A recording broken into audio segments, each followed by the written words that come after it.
Hello बच्चों, मैं विपिन मिश्रा एक बार फिर से आपका यूट्यूब चैनल पे स्वागत करता हूं। तो बच्चों, जैसा कि हम पढ़े थे कक्षा 12 गणित में सारणिक, और इसके पहले के वीडियो में सारणी के हम गुणधर्म पढ़े थे, जिसमें से केवल 2 ही गुणधर्म आपको बताए गए थे। और वैसे सारणी के कितने गुणधर्म हैं? तो 6 हैं।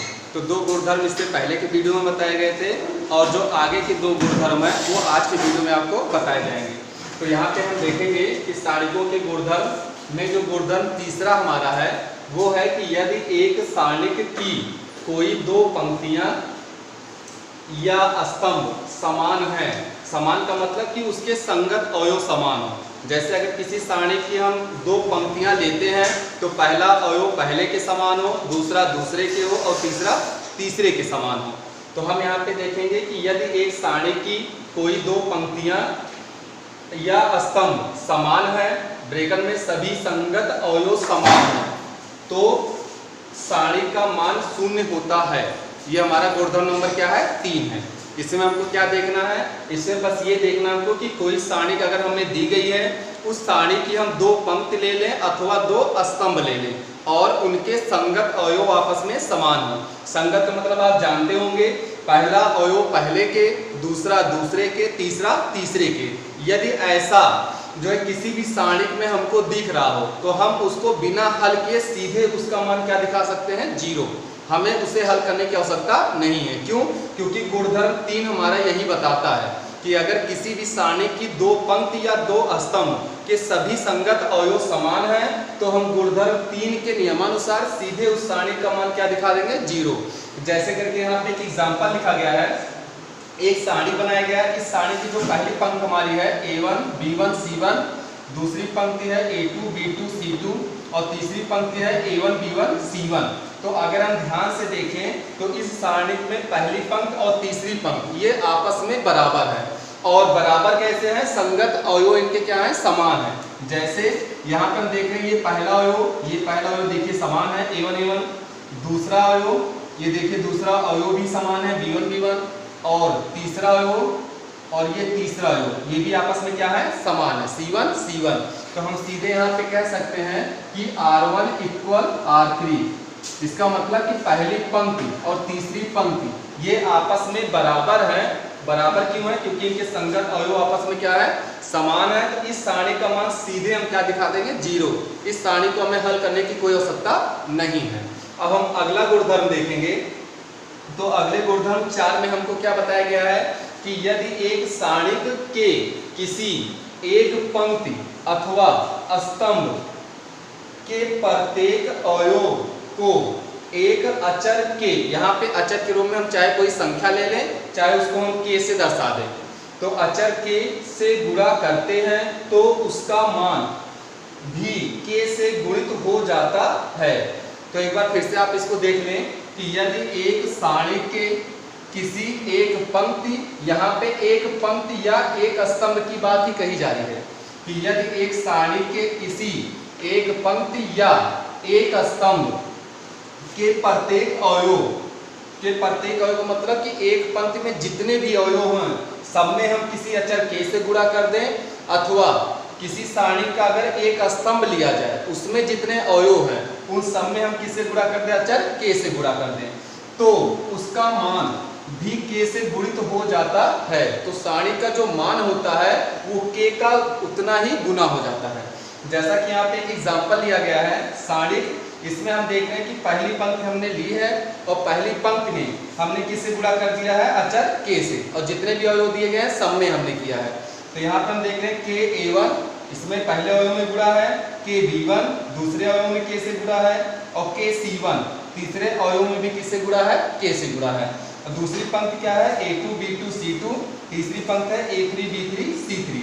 तो इसका मान बराबर हो जाएगा के, उसके बाद A1 B1 C1, A2 B2 C2 और A3 B3 C3। तो अगर इस उदाहरण के माध्यम से समझना चाहें तो वही कह रहा है जैसा कि सारणी गुणधर्म 4 में लिखा गया है कि पहली पंक्ति में के का गुणा किया गया है, तो जो भी सारणी का मान आएगा वह उस सारणी का के गुना हो जाएगा या के गुणित हो जाएगा, और दोनों के मान में कोई परिवर्तन नहीं होगा। तो बच्चों, अब हम गुणधर्म 3 और गुणधर्म 4 को एक प्रश्न के माध्यम से समझेंगे। आगे देखिए आप,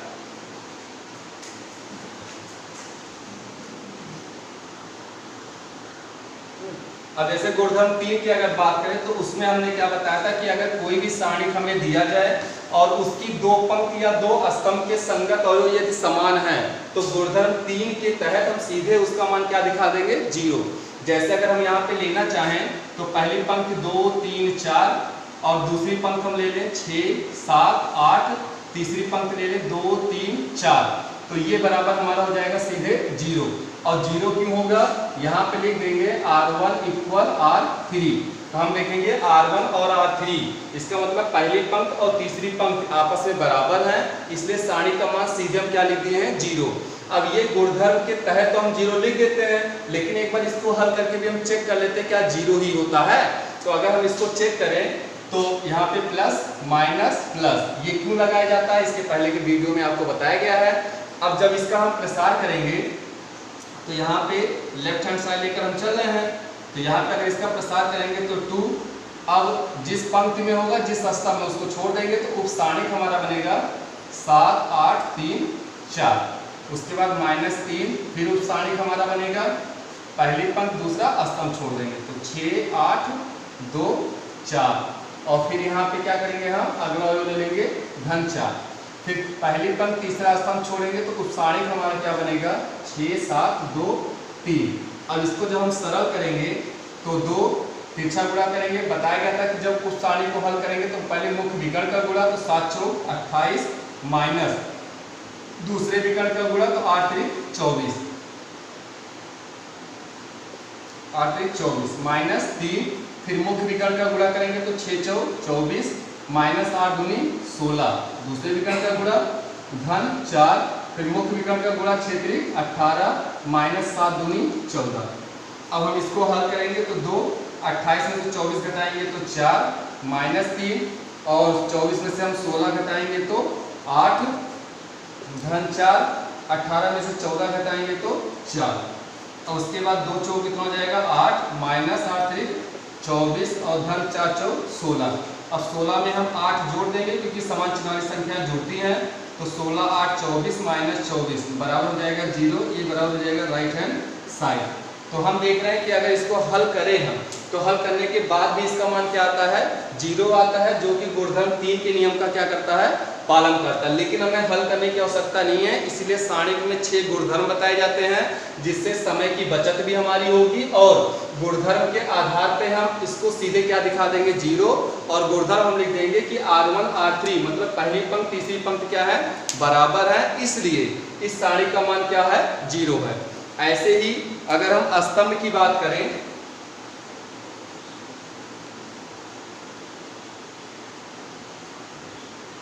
तो स्तंभ की अगर बात करें तो 1 2 3 6 7 8 1 2 3 इक्वल टू 0, यहाँ पे भी 0 हो जाएगा। क्यों, क्योंकि हम देख रहे हैं कि जो पहला हमारा स्तंभ है इसके जो अवयव हैं वो तीसरा जो हमारा स्तंभ है इसके अवयव के क्या है, आपस में बराबर है।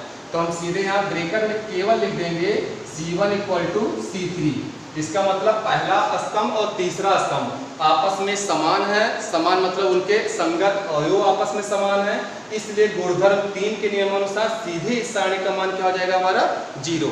ये तो हो गई गुणधर्म 3 की बात। अब गुणधर्म अगर 4 की बात हम करें तो गुणधर्म हमारा 4 क्या कहता है कि जैसे कोई सारणी हमको दी गई है, गुणधर्म 4 के अनुसार अगर देखें तो मान लेते हैं हमको ये सारणी दी गई है, सारणी हमारी क्या है 2 3 4 1 2 5 6 1 7, ये हमारी सारणी दी गई है।